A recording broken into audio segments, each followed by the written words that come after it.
નમસ્કાર વિદ્યાર્થી મિત્રો, કેમ છો બધા? મજામાં હશો? આજે આપણે ધોરણ 12 ફિઝિક્સમાં પ્રકરણ નંબર 3 ની શરૂઆત કરવા જઈ રહ્યા છીએ.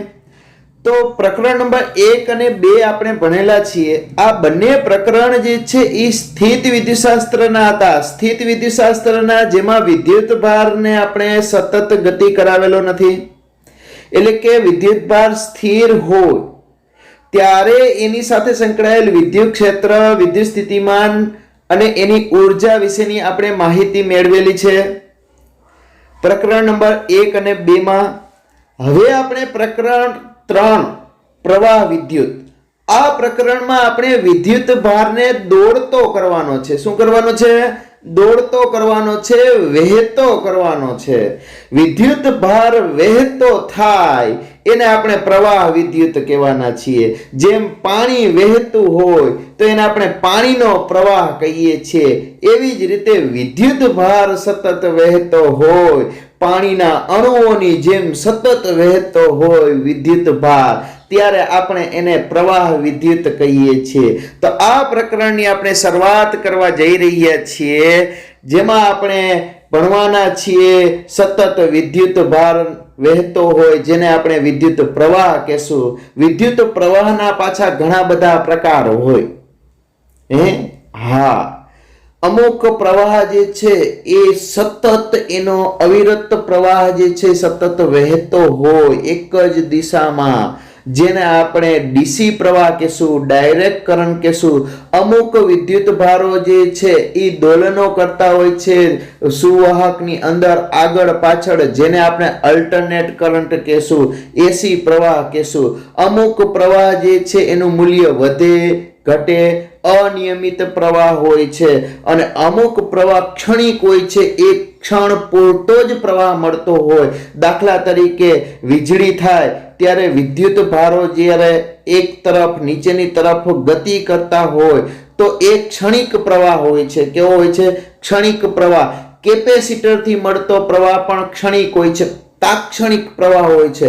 એકદમ ખૂબ જ ઝડપથી અને ખૂબ જ વધારે પ્રવાહની જરૂર હોય તો આપણે કેપેસિટરનો ઉપયોગ કરીએ છીએ. પરંતુ સતત અવિરતપણે સતત પ્રવાહ ચાલતો રહેતો હોય એવો પ્રવાહ આપણે જોતો હોય તો આપણે બેટરીનો ઉપયોગ કરીએ છીએ. શેનો ઉપયોગ કરીએ છીએ?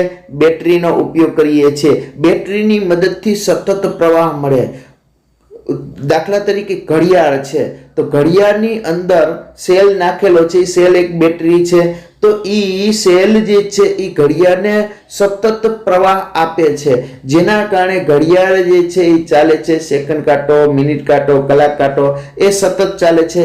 એ સિવાય ટોર્ચ જ્યારે આપણે ચાલુ કરીએ છીએ ત્યારે ટોર્ચની અંદર પણ શું હોય છે? સેલ હોય છે.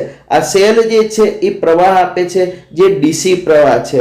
તો આપણે આવા સ્થિત વિદ્યુત પ્રવાહને લગતા કેટલાક નિયમોનો અભ્યાસ કરવાના છીએ અને વિદ્યુત પ્રવાહ વિશેની આપણે માહિતી મેળવવાના છીએ. અહીંયા જે વિદ્યુત પ્રવાહની માહિતી મેળવીએ છીએ એ ડીસી પ્રવાહ છે. એસી પ્રવાહનું પણ આપણે ચેપ્ટર નંબર 7 ભણશું ત્યારે અલ્ટરનેટિંગ કરંટની ચેપ્ટરમાં આપણે જ્યારે અભ્યાસ કરશું ત્યારે એસી પ્રવાહ કહેવાય, જેને અલ્ટરનેટિંગ કરંટ કહેવાય, પ્રત્યાવર્તી પ્રવાહ કહેવાય. એનો અભ્યાસ આપણે ચેપ્ટર નંબર 7 માં કરવાના છીએ. બરાબર છે? તો આ ચેપ્ટરમાં આપણે પ્રવાહ વિદ્યુતનો અભ્યાસ કરવાના છે, જેમાં આપણે બેટરીનો જ બહોળા પ્રમાણમાં ઉપયોગ કરવાના છે, એટલે બેટરીનો પણ આપણે અભ્યાસ કરશું. બરાબર?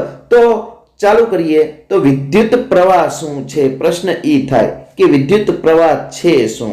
તો કે વિદ્યુત પ્રવાહ એટલે શું? તો કે કોઈ પણ વાહક હોય એ કોઈ પણ વાહકના આડછેદમાંથી, એટલે કે દાખલા તરીકે અહીંયા આપણે એક વાહક દોરીએ ભાઈ, આ દાખલા તરીકે એક વાહક છે, આ વાહક છે, આ વાહક છે. તો આ વાહકનો શું કહેવાય? આડછેદ કહેવાય. એ આડછેદ છે. હવે અહીંથી કોઈ વિદ્યુત ભાર અંદર દાખલ થાય છે, કોઈ વિદ્યુત ભાર દાખલ થાય છે, ધન વિદ્યુત ભાર દાખલ થાય છે, એમ આપણે સમજીએ. આમ તો વાહકની અંદર મુક્ત ઇલેક્ટ્રોન હોય છે, ઇલેક્ટ્રોન ગતિ કરતા હોય છે. એ આપણે બેટરીનો પ્રશ્ન ભણશું ત્યારે વિગતવાર સમજાવશું કે આપણે પ્રવાહ તરીકે ધન વિદ્યુત ભારને શા માટે લઈએ છીએ. બરાબર? તો અહીંથી વિદ્યુત ભાર દાખલ થાય છે. હવે આ વિદ્યુતભાર અહીંથી જેટલો વિદ્યુતભાર દાખલ થાય છે એટલો વિદ્યુતભાર અહીંથી બહાર નીકળે છે. તો અહીંથી બહાર નીકળે છે એટલો વિદ્યુતભાર, તો t સમયમાં q વિદ્યુતભાર બહાર આવ્યો. કેટલો? t સમયમાં q વિદ્યુતભાર. દાખલા તરીકે એક્ઝામ્પલ લઈએ છીએ, આ વાહક તારમાં 1 સેકન્ડમાં 1 માઇક્રોકુલમ વિદ્યુતભાર નીકળે છે. અને બીજો આવો જ વાહક લીધો જેમાં 1 સેકન્ડમાં 2 માઇક્રોકુલમ વિદ્યુતભાર નીકળે છે ભાઈ. બરાબર? તો આપણે શું કહેશું? વાહક સરખો છે, બધું સરખું છે, છતાં 1 સેકન્ડમાં 1 માઇક્રોકુલમ વિદ્યુતભાર નીકળે છે, બીજામાં 1 સેકન્ડમાં 2 માઇક્રોકુલમ નીકળે છે. તો બીજો જે છે એમાં જથ્થો વધારે આવે છે ને, સમય સરખો આપ્યો છે તો બીજામાં જથ્થો વધારે આવે છે, તો બીજામાં વિદ્યુતભારનો જથ્થો જે છે એ વધારે બહાર આવે છે. તો એને આપણે શું કહીએ છીએ? વિદ્યુત પ્રવાહ. વિદ્યુત પ્રવાહ વધારે છે, પેલા કરતા બીજામાં વિદ્યુત પ્રવાહ કેવો છે એમ કહી શકાય? વધારે છે એમ કહી શકાય. બરાબર? આપણે આ દરેક પોઈન્ટ જે છે એ પ્રશ્ન વાઇઝ પણ સમજતા જઈશું, અને જે પોઈન્ટ આપણે પ્રશ્નમાં ન આવતો હોય એવા પોઈન્ટને આપણે અહીંયા ટેક્સ્ટ બુકમાંથી પણ સમજતા જઈશું. તો હવે આપણે જઈએ છીએ આપણા મટીરિયલ ઉપર. એમાં આપણે પ્રશ્ન વાઇઝ સમજતા જઈએ, જેના કારણે તમને પરફેક્ટ સમજાઈ જાય. તમારે કયો પ્રશ્ન પૂછાય તો એમાં કેટલું લખવું એનો પણ તમને સાથે સાથે ખ્યાલ આવતો જાય, અને મુદ્દા વાઇઝ તમને સમજૂતી મળતી જાય, જેના કારણે તમે જ્યારે ઘરે તૈયારી કરો ત્યારે એકદમ વ્યવસ્થિત તૈયારી કરી શકો. ચાલો આવી જાઓ પ્રશ્ન નંબર 1 ઉપર. તો તમે અહીંયા જોઈ શકો છો વિદ્યુત પ્રવાહની વ્યાખ્યા આપીને સમજાવવાની છે. તો આમ તો વિદ્યુત પ્રવાહની મેં ઉપર ચલી વ્યાખ્યા તો આપી દીધી છે, છતાંય આપણે પરફેક્ટ વ્યાખ્યા કેવી રીતે આપી શકીએ એની વાત કરીએ. તો એકદમ સિમ્પલ છે વિદ્યાર્થી મિત્રો. હમણાં કીધું એમ, વાહકના કોઈ પણ આડછેદમાંથી એકમ સમયમાં પસાર થતા વિદ્યુત ભારના જથ્થાને વિદ્યુત પ્રવાહ કહેવાય. બરાબર? સૂત્ર શું થાય? I બરાબર q નો છેદમાં t. તો તમને મેં કીધું છે I q/t થાય. તો સૂત્રમાં જે ભૌતિક રાશિ છેદમાં હોય એની આગળ શું લગાડી દેવાનો? એકમ. વ્યાખ્યામાં એની આગળ શું લગાડી દેવાનો? એકમ લગાડી દેવાનો. તો અહીંયા સિમ્પલ, આપણે શેમાંથી વિદ્યુત ભાર પસાર થાય? તો કે વાહકના કોઈ પણ આડછેદમાંથી. હમણાં મેં તમને આકૃતિ દોરીને સમજાવ્યું, વાહકના કોઈ પણ આડછેદમાંથી એકમ સમયમાં, સમયને ફિક્સ કરી નાખ્યો, એકમ સમયમાં પસાર થતા ચોખ્ખા વિદ્યુત ભારના જથ્થાને શું કહે છે? વિદ્યુત પ્રવાહ કહે છે. બરાબર? હમણાં આપણે ઉદાહરણ દીધું કે ધારો કે એક વાહક જે છે એ એક વાહકમાં 1 સેકન્ડમાં 1 માઇક્રોકુલમ વિદ્યુત ભાર પસાર થાય છે, જ્યારે બીજા વાહકમાં 1 સેકન્ડમાં 2 માઇક્રોકુલમ વિદ્યુત ભાર પસાર થાય છે. તો બીજો વાહક જે છે એ બીજા વાહકમાં વિદ્યુત પ્રવાહ વધારે છે એમ કહી શકાય. શું છે એમ કહી શકાય? વધારે છે એમ કહી શકાય. ક્લિયર થઈ ગયો? તો વાહકના કોઈ પણ આડછેદમાંથી એકમ સમયમાં પસાર થતા વિદ્યુત ભારના જથ્થાને શું કહે છે? વિદ્યુત પ્રવાહ કહે છે. બરાબર? જ્યારે વિદ્યુત ભારો શું હોય? ગતિમાં આવે છે ત્યારે વિદ્યુત પ્રવાહ રચાય. જ્યારે વિદ્યુત ભારો જે છે એ ગતિમાં આવે છે ત્યારે વિદ્યુત પ્રવાહ રચાય. હવે આપણે એની સૂત્ર તારવવા માટે આપણે કેલ્ક્યુલેશન સમજીએ. જો ધારો કે એક t સમય છે, પછી થોડા સમય પછી ઈ સમયમાં શું થયો? વધારો. એટલે કેટલો વધારો થયો? ડેલ્ટા t જેટલો.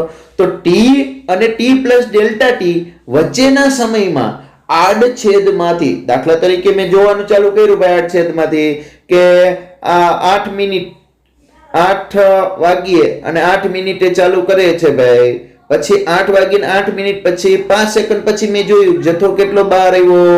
તો 5 સેકન્ડ છે એ ડેલ્ટા t થયો. સમજાણો? એટલે t અને t + ડેલ્ટા t વચ્ચેના સમયમાં આડછેદમાંથી પસાર થતો વિદ્યુત ભાર જે છે એ ડેલ્ટા q હોય. શું કેટલો હોય? ડેલ્ટા q હોય. તો સરેરાશ પ્રવાહ શું થાય? સિમ્પલ, સરેરાશ પ્રવાહ, સરેરાશની નિશાની તમને ખબર છે 11મા ધોરણમાં ભણી ગયા છો. લેસ ધેન અને ગ્રેટર ધેન ની વચ્ચે મૂકવામાં આવે છે ભૌતિક રાશિ, એને સરેરાશ કહેવાય. તો લેસ ધેન ગ્રેટર ધેન ની વચ્ચે મૂક્યા છે I. ડેલ્ટા q ના છેદમાં ડેલ્ટા t. બરાબર? ડેલ્ટા q વિદ્યુત ભાર આવે છે કેટલા સમયમાં? Delta t. તો ડેલ્ટા t ક્યાં આવે છે? છેદમાં આવે છે. બરાબર? ક્લિયર? હવે તત્કાલીન વિદ્યુત પ્રવાહ, તો આપણે લિમિટ લઈ શકીએ, બંને બાજુ limit delta t tends to 0 લગાડીએ. ડેલ્ટા ટી ટેન્ડ્સ ટુ 0 એટલે તમને ખબર છે આપણે 11મા ધોરણમાં તત્કાલીન વેગ, તત્કાલીન પ્રવેગને મેળવતા હતા ત્યારે લગાવતા હતા. ડેલ્ટા ટી ટેન્ડ્સ ટુ 0 એટલે શૂન્ય, ડેલ્ટા ટી છે એ શૂન્યની નજીક છે, શૂન્ય નહીં પણ શૂન્યની નજીક છે, નાનામાં નાનો ભાગ છે. તો આપણે લક્ષ્ય લીધું તો શું થયું, અહીંયા limit delta t tends to 0 આ બાજુ લઈએ તો એવરેજની નિશાની નીકળી જાય, તો શું વધે છે, ખાલી i વધે છે. અને આ બાજુ limit delta t tends to 0 delta q ના છેદમાં ડેલ્ટા t. તમને ખબર છે લિમિટ લાગે એટલે શું થાય, dq dt લખી શકાય, i dq dt. બરાબર. હવે જો બરાબર યાદ રાખજો, રૈવાજિક રીતે વિદ્યુત પ્રવાહની દિશા ધન વિદ્યુતભારની ગતિની દિશામાં લેવામાં આવે છે. રૈવાજિક રીતે, એવો રિવાજ છે વર્ષોથી આગે સે ચલી આતી છે એના જેવો છે. બરાબર છે કે રૈવાજિક રીતે વિદ્યુત પ્રવાહની દિશા કેવી લેવામાં આવે છે, ધન લેવામાં આવે. વાસ્તવમાં વાહકની અંદર ઇલેક્ટ્રોન ગતિ કરતા હોય છે. શું ગતિ કરતા હોય છે, ઇલેક્ટ્રોન. સુવાહક હોય છે એ સુવાહકની અંદર મુક્ત ઇલેક્ટ્રોન હોય છે. આ મુક્ત ઇલેક્ટ્રોન જ્યારે ઈ સુવાહકને બેટરીના બે છેડા સાથે જોડવામાં આવે છે ત્યારે ઈ સુવાહકમાં વિદ્યુત ક્ષેત્ર લાગુ પડે છે. કેમ કે બેટરીને ધન છેડો અને ઋણ છેડો હોય, તો ધન અને ઋણ છેડો હોય તો બેટરી સાથે જોડીએ તો સુવાહકને વિદ્યુત ક્ષેત્ર લાગુ પડે છે. હવે વિદ્યુત ક્ષેત્રમાં શું થાય, તો કે ઇલેક્ટ્રોન, મુક્ત ઇલેક્ટ્રોન જે છે એ વિદ્યુત ક્ષેત્રની વિરુદ્ધ દિશામાં ગતિ કરશે. હવે મુક્ત ઇલેક્ટ્રોન વિદ્યુત ક્ષેત્રની વિરુદ્ધ દિશામાં ગતિ કરશે, ધન વિદ્યુતભાર પોતાનું સ્થાન નથી છોડતા. પણ પહેલા જ્યારે આપણે ખબર નહોતી કે વાસ્તવમાં વિદ્યુત પ્રવાહ જે છે એ મુક્ત ઇલેક્ટ્રોનના કારણે જ રચાય છે, તે પહેલા આપણે એવું માનતા હતા કે વિદ્યુત પ્રવાહ ધન વિદ્યુતભારના કારણે હોય, એટલે આપણે વિદ્યુત પ્રવાહની દિશા ધનના કારણે જ માની લીધી છે.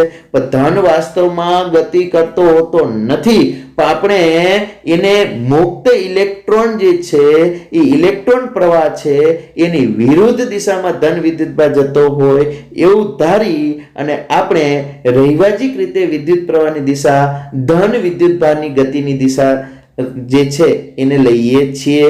અને જે રૈવાજિક વિદ્યુત પ્રવાહની દિશા ઇલેક્ટ્રોન પ્રવાહના વિરુદ્ધ દિશામાં હોય છે. બરાબર. અહીંયા પણ આપણે નોંધ કરી છે, જે ઇલેક્ટ્રોનની ગતિની વિરુદ્ધ દિશામાં હોય છે. મુક્ત ઇલેક્ટ્રોન ક્યાં જાય, વિદ્યુત ક્ષેત્રની વિરુદ્ધ દિશામાં જાય છે, જ્યારે ધન વિદ્યુતભાર ક્યાં જાય છે, વિદ્યુત ક્ષેત્રની દિશામાં જાય છે. ક્લિયર? બરાબર. યાદ રાખતું જવાનું, સમજતું જવાનું. વિદ્યુત પ્રવાહનો એકમ વૈજ્ઞાનિક છે એમ્પિયર. એ એમ્પિયરના નામ ઉપરથી વિદ્યુત પ્રવાહનો એકમ એમ્પિયર રાખવામાં આવેલો છે. એની સંજ્ઞા કેપિટલ A છે. બરાબર. અહીંયા લખેલી નથી પણ યાદ રાખવાનું. અથવા બીજો એકમ તો કે તમે સૂત્ર ઉપરથી યાદ કરો. ઉપર શું છે, અંશમાં વિદ્યુતભાર, વિદ્યુતભારની જગ્યાએ શું મૂકી શકાય, કુલમ. છેદમાં શું છે, સમય, સમયની જગ્યાએ શું મૂકી શકાય, સેકન્ડ, તો કુલમ પર સેકન્ડ પણ લખી શકાય. ક્લિયર? બરાબર. હવે આ આપણે 1 એમ્પિયરની વ્યાખ્યા આપી હોય તો અહીંયા 1 એમ્પિયરની વ્યાખ્યા આપી છે. જો તો 1 એમ્પિયરની વ્યાખ્યા કેવી રીતે આપી શકાય, જો કોઈ વાહકના આડછેદમાંથી આને 1 સેકન્ડ કહી દેવાનો અને વિદ્યુત ભાર કેટલો કહી દેવાનો, 1 કુલમ કહી દેવાનો, તો અહીંયા શું વધે, 1 એમ્પિયર વધે. તો શું કહેવાનું, એને જ વ્યાખ્યા બનાવી નાખી. આ સૂત્રમાં સમય કેટલો લઈ લેવાનો, 1 સેકન્ડ, વિદ્યુતભાર કેટલો લઈ લેવાનો, 1 કુલમ. વ્યાખ્યા બની જાય. જો વાહકના આડછેદમાંથી 1 સેકન્ડમાં પસાર થતો વિદ્યુતભાર 1 કુલમ હોય તો તેમાંથી વહેતો વિદ્યુત પ્રવાહ 1 એમ્પિયર કહેવાય. સમજાઈ ગયો? બરાબર. ચાલો પ્રશ્ન નંબર 2. પ્રશ્ન નંબર 2 માં જો ઓહમનો નિયમ લખો અને સમજાવો. ખાલી આપણે નિયમ જ લખવાનો છે. નિયમ લખવાનો છે. શું છે નિયમ એની વાત કરીએ પહેલા. તો જ્યોર્જ સાયમન ઓહમ નામના એક ભૌતિક શાસ્ત્રી હતા. એ ભૌતિક શાસ્ત્રીએ પોતાની પ્રયોગશાળામાં ઘણા બધા પ્રયોગો કર્યા. કોઈ વાહક છે એમાં અલગ અલગ વોલ્ટેજ આપી, અલગ અલગ વિદ્યુત સ્થિતિમાન આપી અને એમાંથી કેટલો પ્રવાહ મળે છે એ શોધવાનો પ્રયોગ કર્યો. આપણે આ પ્રયોગ આવે છે, ઓહમના નિયમ સાબિત કરવાનો પ્રયોગ આવે છે લેબની અંદર, આપણી પ્રેક્ટિકલ બુકમાં પણ છે. તો તમારે આ પ્રયોગ જે છે એ હું અહીંથી સમજાવું, એ પછી તમારે પ્રયોગ સમજવા માટે આપણી જ યુટ્યુબ ચેનલમાં પ્લેલિસ્ટમાં જવાનું અને સ્ટાન્ડર્ડ 12ના પ્રેક્ટિકલ જે છે એ પ્રેક્ટિકલમાં જવાનું અને એમાં જઈ અને તમારે આજે આ પ્રયોગ જોઈ લેવાનો. એટલે જ્યારે આપણે પ્રેક્ટિકલ કરાવી ત્યારે પણ સમજાશે અને થિયરી સમજવામાં પણ તમને વધારે મજા આવશે. એટલે પ્રેક્ટિકલ કેવી રીતે થાય છે એ જોઈ લેવાનું, જેના કારણે તમને સાધનો પણ જોવા મળશે. વોલ્ટમીટર કેને કહેવાય, એમીટર કેને કહેવાય, અવરોધ કેને કહેવાય એ પણ તમને માહિતી મળશે અને તમે વધારે સમજી શકશો. એટલે પ્રેક્ટિકલનો વિડીયો જોઈ લેજો. પ્રેક્ટિકલ નંબર 1, બરાબર, ઓહમનો નિયમ વાળો પ્રેક્ટિકલ જોઈ લેવાનો છે. જે પ્રેક્ટિકલ આપણે લાગુ પડતા જશે એ પ્રેક્ટિકલ હું સાથે સાથે કહેતો જઈશ. એટલે એવા પ્રેક્ટિકલ તમારે સાથે સાથે જોતું રહેવાનું. તો આપણે ઓહમનો નિયમ એટલે કે જ્યોર્જ સાયમન ઓહમ નામના વૈજ્ઞાનિકે એ પ્રયોગ દ્વારા એમને માલુમ થયું શું, તો કે જ્યારે વાહકમાંથી વિદ્યુત પ્રવાહ પસાર થાય છે, એ વિદ્યુત પ્રવાહ જે છે એ અને લાગુ પાડેલ વિદ્યુત સ્થિતિમાન એટલે કે લાગુ પાડેલ વિદ્યુત સ્થિતિમાનનો તફાવત V અને તેમાંથી પસાર થતા વિદ્યુત પ્રવાહ I નો ગુણોત્તર અચળ રહે. પાછું એને એવું જોવા મળ્યું, એ જ પ્રયોગી સવારે કરતા હતા તો પણ રિઝલ્ટ અલગ મળતું હતું, બપોરે કરતા હતા તો પણ રિઝલ્ટ અલગ મળતું હતું, બરાબર. તો એને એવું ગોતવાનો પ્રયત્ન કર્યો કે આ શેના ઉપર આધાર રાખે છે. તો એને તાપમાન ઉપર, બરાબર, બીજી દબાણ જેવી ભૌતિક પરિસ્થિતિ ઉપર આધાર રાખે છે. એટલે એના નિયમમાં એને શું લખી નાખ્યું, નિશ્ચિત ભૌતિક પરિસ્થિતિમાં. બરાબર સમજો, કેમ કે આ રિઝલ્ટ જે છે અલગ અલગ પરિસ્થિતિમાં અલગ અલગ મળતું હતું. એટલે એને નિયમમાં ફરજિયાત લખવું પડ્યું ભાઈ કે નિશ્ચિત ભૌતિક પરિસ્થિતિમાં રાખેલા કોઈ વાહક પદાર્થમાંથી વિદ્યુત પ્રવાહ વહેતો હોય ત્યારે વાહકના બે છેડા વચ્ચે વિદ્યુત સ્થિતિમાનનો તફાવત V અને તેમાંથી વહેતા વિદ્યુત પ્રવાહ I નો ગુણોત્તર અચળ રહે છે. પણ કારણ શું, કયા સમયે, તો કે નિશ્ચિત ભૌતિક પરિસ્થિતિમાં. તો કે V ચલે છે I, ચલની નિશાની કાઢીએ તો શું મળે, અચળાંક પણ એક મૂકવો પડશે. તો V શું થઈ જશે, IR. R ને કરતા કરો તો શું મળ્યું, V/I. તો V/I.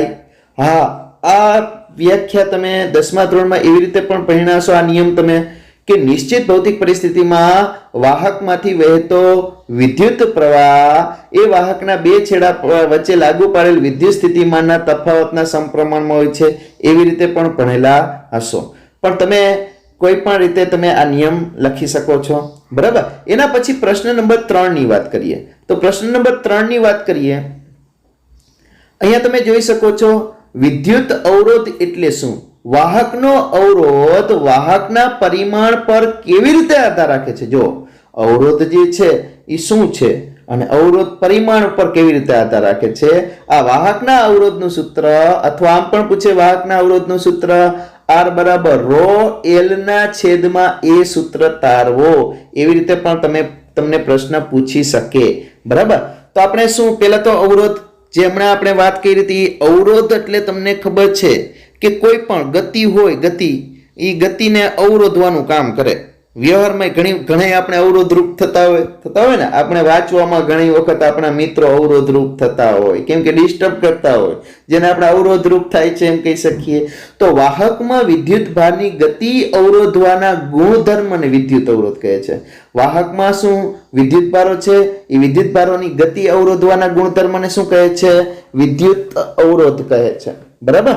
ત્યારબાદ ઓહમનો નિયમ તમે જાણો છો. ઓહમનો નિયમ શું છે, R = V/I, જે હમણાં આપણે મેળવો. રેડી. તો આપણે હવે પરિમાણ પર આધાર રાખે છે કે નહીં એ માટે આપણે બે વસ્તુ ધારવાની છે. વાહક હોય તો વાહકને પરિમાણમાં બે વસ્તુ હોય, એક લંબાઈ L હોય અને એક આડછેદનું ક્ષેત્રફળ A હોય.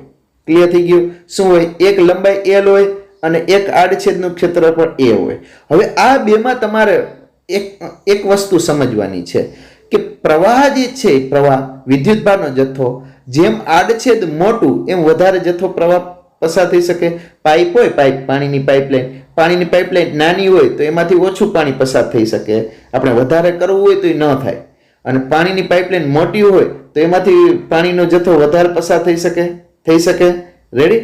હવે તો અહીંયા આપણે આડછેદનું ક્ષેત્રફળ જે છે એ પ્રવાહ સાથે સંબંધ દર્શાવે છે. કોની સાથે સંબંધ દર્શાવે છે? પ્રવાહ સાથે, પ્રવાહ I સાથે.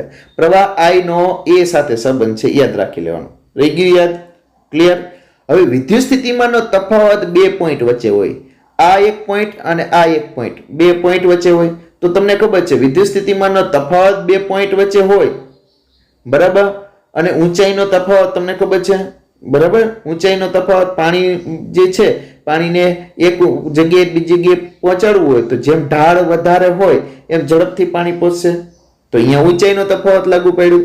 તો અહીંયા આ બે પોઈન્ટ જે છે એની વચ્ચેનું અંતર જે છે એ કેવડું છે એના ઉપર આધાર રાખે. તો આપણે એવું સમજશું કે લંબાઈ જે છે એ L ને કોની સાથે સંબંધ છે? V સાથે. જો અહીં લંબાઈ વધી જાય, આડછેદનું ક્ષેત્રફળ નહીં રહે અને લંબાઈ વધી જાય તો શું વધી જશે? આડછેદનું ક્ષેત્રફળ એના જ રહે. એક મિનિટ, આ બધા ડિસ્ટર્બ કરે છે. આડછેદનું ક્ષેત્રફળ વધી જાય અને લંબાઈ એના જ રહે તો V એના જ રહેવાનો છે ને. લંબાઈ વધી જશે તો શું થશે? એ આડછેદનું ક્ષેત્રફળ એ જ રહે, લંબાઈ વધી જાય તો છે એ V વધી જશે. કેમ કે અહીંયા લંબાઈ વધશે તો બે પોઈન્ટ વચ્ચેનો વિદ્યુત સ્થિતિમાનનો તફાવત જે છે એ પણ શું થાય છે? વધી જાય છે. તો બરાબર યાદ રાખી લ્યો, આ પ્રશ્ન શરૂઆત કરતા પહેલા I ને A સાથે સંબંધ છે અને V ને L સાથે સંબંધ છે. આટલું ક્લિયર થઈ ગયું એટલે પ્રશ્ન આવડી ગયો. સમજાઈ ગયો? આટલું ક્લિયર થઈ ગયું એટલે પ્રશ્ન આવડી ગયો. તો આપણે પહેલા સૌપ્રથમ એક આવો વાહક ધાર્યો છે કે જેની લંબાઈ L છે અને એ આડછેદનું ક્ષેત્રફળ ધરાવતો એક લંબચોરસ વાહક આપણે ધારેલો છે. હવે આવા બે સમાન લંબચોરસ ચોસલાઓને આકૃતિમાં દર્શાવ્યા અનુસાર રાખેલા છે ત્યારે સંયોજનની લંબાઈ 2L થઈ જાય. હવે આ ચોસલું છે ને એની બાજુમાં જ આગળ એક બીજું ચોસલું મૂકી દીધું તો આ બે ચોસલાનું એક સંયોજન થયું. બે ચોસલાનું સંયોજન થયું તો પેલા એક ચોસલાની લંબાઈ કેટલી હતી? L. બીજા ચોસલાની લંબાઈ કેટલી છે? L. તો ટોટલ લંબાઈ કેટલી થઈ ગઈ? 2L થઈ ગઈ. આ સંયોજનમાંથી વહેતો પ્રવાહ સ્વતંત્ર ચોસલામાંથી વહેતા પ્રવાહ જેટલો જ હશે. હવે આમાંથી દાખલા તરીકે આ પ્રવાહ પસાર થતો હોય તો પાઇપલાઇન ટૂંકી હોય કે લાંબી હોય, પાણીનો જથ્થો તો સરખો જ પસાર થવાનો છે. સમજાય છે? દૂરના અંતરે મોકલવું હોય તો પાઇપલાઇન મોટી જોઈ અને નજીકના અંતરે મોકલવું હોય તો પાઇપલાઇન નાની જોઈ. પરંતુ પાણીનો જથ્થો વધારે ઓછો મોકલવા માટે તો શું કરવું પડે? આડછેદ જોઈ, આડછેદ નાનો મોટો કરવો પડે. અહીંયા જો આડછેદમાં કોઈ ફેરફાર કર્યો નથી એટલે એમાં કોઈ ફેરફાર કર્યો નથી, ખાલી પાઇપલાઇન મોટી કરી છે. તો આમાંથી જેટલો પ્રવાહ પસાર થાય એટલો જ પ્રવાહ શું આમાંથી પસાર થવાનો છે. ક્લિયર થઈ ગયો? તો I માં કોઈ ફેર પડશે નહીં. પણ V કેવા થઈ ગયા? ડબલ. જો લંબાઈ વધી ગઈ. આ L ના બે છેડા વચ્ચેનો V અને આ L ના બે છેડા વચ્ચેનો V. તો V કેવા થઈ જાય છે? ડબલ. પ્રવાહ, વહેતા પ્રવાહ એટલો જ છે પરંતુ આ સંયોજનના બે છેડા વચ્ચેનો વિદ્યુત સ્થિતિમાનનો તફાવત કેવો થઈ જાય છે? 2V થઈ જાય છે. આ બે છેડા વચ્ચેનો વિદ્યુત સ્થિતિમાનનો તફાવત 2V થઈ જાય છે. તો હવે આના માટેનું સૂત્ર આ છે, R બરાબર V ના છેદમાં I. આ એકલા માટેનું. તો આના માટેનું સૂત્ર શું થાય? તો કે આ બે છેડા વચ્ચેનો વિદ્યુત સ્થિતિમાનનો તફાવત કેટલો? 2V. આમાંથી પસાર થતો વિદ્યુત પ્રવાહ કેટલો? I. રેડી? તો RC, C એટલે કમ્બાઈન માટે, કમ્બાઈન એમ પણ વાપરી શકો, બરાબર. RC is equal to 2R થઈ જશે કેમ કે V upon I ની કિંમત આપણી પાસે R તો છે સમીકરણ 1 માં, અહીંયા 2R મૂક્યા. તો આનો મતલબ શું? અહીંયા ડબલ R કેમ થઈ ગયા કમ્બાઈનના? આના R અવરોધ છે, આનો 2R થઈ ગયો. તો કે આ બેમાં ફેર શું થયું? જો શું વધ્યું? લંબાઈ વધી એટલે અવરોધ વધ્યો. તો આપણે લખી નાખ્યું R ચલે છે L. સમજાઈ ગયું? શું લખી નાખ્યું? R ચલે છે L. હવે વાત કરીએ એ જ રીતે આપણે હવે ચોસલો જે છે ચોસલોની આપણે આડછેદનું ક્ષેત્રફળ અડધું કરવું છે. શું કરવું છે? આડછેદનું ક્ષેત્રફળ. આડછેદનું ક્ષેત્રફળ અડધું કરવું છે. આડછેદનું ક્ષેત્રફળ અડધું કરવું છે. આ ચોસલાની વાત કરીએ. આનું કામ પૂરું થઈ ગયું. આકૃતિ B નું કામ પૂરું થઈ ગયું. હવે આપણે આવ્યા આકૃતિ C માં. અહીંયા તમે જુઓ આ ચોસલાના બે ટુકડા કરવાના છે પણ શેને? લંબાઈને સમાંતર અહીંથી આમ કટ કરવાનું છે. જો અહીં કર્યું, અહીંથી આમ કટ કર્યું. પછી આ કટ કર્યા પછી જે ટુકડો વધે એનું આડછેદનું ક્ષેત્રફળ કેવું થયું? A/2. એટલે શું નાનું કર્યું? પાઇપલાઇન નાની કરી. પાઇપલાઇન નાની કરી એટલે કે પાઇપલાઇન નાની કરી તો પાણીનો જથ્થો કેવો થઈ જશે? ઓછો. પાઇપલાઇન નાની એટલે લંબાઈમાં નાની નહીં, આડછેદનું ક્ષેત્રફળ, બરાબર, પાતળી કરી પાઇપલાઇન. તો અહીંયા આડછેદનું ક્ષેત્રફળ ઘટાડ્યું તો વિદ્યુત પ્રવાહ ઘટી જશે. તો હવે જો ચોસલાને તેની લંબાઈને સમાંતર બે સમાન ભાગ કરવામાં આવે તો દરેક ભાગની લંબાઈ L જ, લંબાઈ તો કેટલી રહેવાની છે? L જ રહેવાના છે. લંબાઈ L રહી છે તો શું એના એ જ રહેશે? V. લંબાઈ બદલાય તો V બદલાય, A બદલાય તો I બદલાય, એ યાદ રાખવાનું. તો લંબાઈ તો L ઇના જ છે, તો L ઇના જ છે. આડછેદનું ક્ષેત્રફળ શું થયું? જો અહીંયા a/2 થઈ ગયું, a/2 થયું આડછેદનું ક્ષેત્રફળ. આડછેદનું ક્ષેત્રફળ a/2 થયું છે એટલે પ્રવાહ શું થઈ જશે? I/2. તો વોલ્ટેજ તો કેટલો રહેશે? V જ, કેમ કે એ લંબાઈ L ઇના જ છે તો વોલ્ટેજ V જ છે અને વહેતો પ્રવાહ જે છે એ I/2 થઈ જશે. તો લંબાઈને સમાંતર એક ટુકડાનો અવરોધ, એક જ ટુકડાનો, આમાં એક ટુકડાનો અવરોધ RL બરાબર V/I, પણ I ની જગ્યાએ શું છે? I/2 છે. આ છેદમાં I/2 છે, આ છેદનો છેદ 2 છે એ અંશમાં ગયો એટલે 2V/I થઈ ગયા. V/I ની જગ્યાએ સમીકરણ 1 મુજબ R મૂકી શકાય તો RL બરાબર 2R થયા ભાઈ. આના કરતા આ એક ટુકડાનો, આ સંયુક્ત નહીં, એક ટુકડાનો અવરોધ ડબલ થઈ ગયો. અવરોધ ડબલ કેમ થયો? તો કે આડછેદનું ક્ષેત્રફળ ઘટ્યું તો અવરોધ વધ્યો, આડછેદનું ક્ષેત્રફળ ઘટ્યું તો અવરોધ વધ્યો. એટલે આપણે અહીંયા શું લખ્યું? R ચલે છે 1/a, એના વ્યસ્ત પ્રમાણમાં હોય, આડછેદના ક્ષેત્રફળના વ્યસ્ત પ્રમાણમાં હોય છે એવું લખેલું છે. સમજાઈ ગયો? ક્લિયર થયો? અને સમીકરણ 2 અને 3 નો ઉપયોગ કરી સંયુક્ત રીતે શું લખી શકીએ? R ચલે છે L અને R ચલે છે 1/a, તો R ચલે છે L/a લખી શકીએ, એટલે કે L ના સમપ્રમાણમાં અને A ના વ્યસ્ત પ્રમાણમાં છે.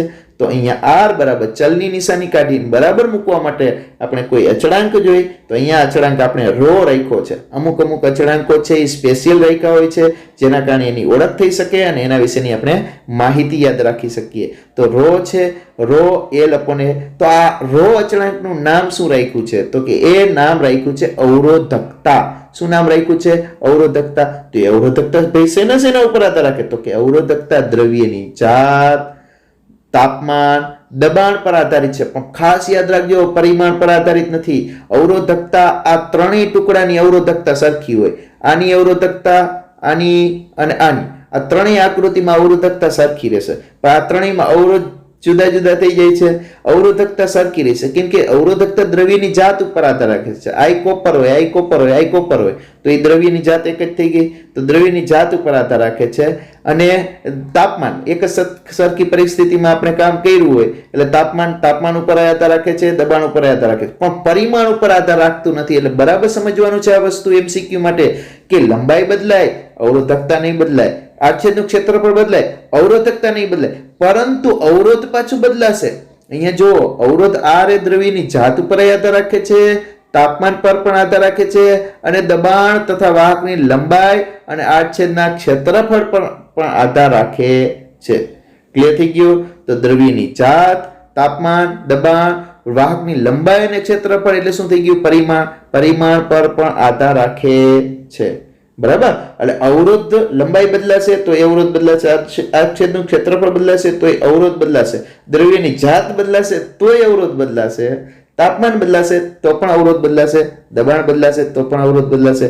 પરંતુ અવરોધકતા ફક્ત દ્રવ્યની જાત, તાપમાન, દબાણ પર આધાર રાખે છે, પરિમાણ પર આધાર રાખતું નથી. બરાબર? ક્લિયર થઈ જવું જોઈએ. આ ત્રણેય પ્રશ્નો તમારે તૈયાર કરવાના છે. નેક્સ્ટ પ્રશ્ન નેક્સ્ટ વિડીયોમાં લઈને આપણે મળશું. ત્યાં સુધી આવજો. Thank you. તમને ગમ્યું હોય તો તમારા મિત્રોને પણ શેર કરજો અને સબસ્ક્રાઇબ કરી નાખજો. બરાબર? Thank you.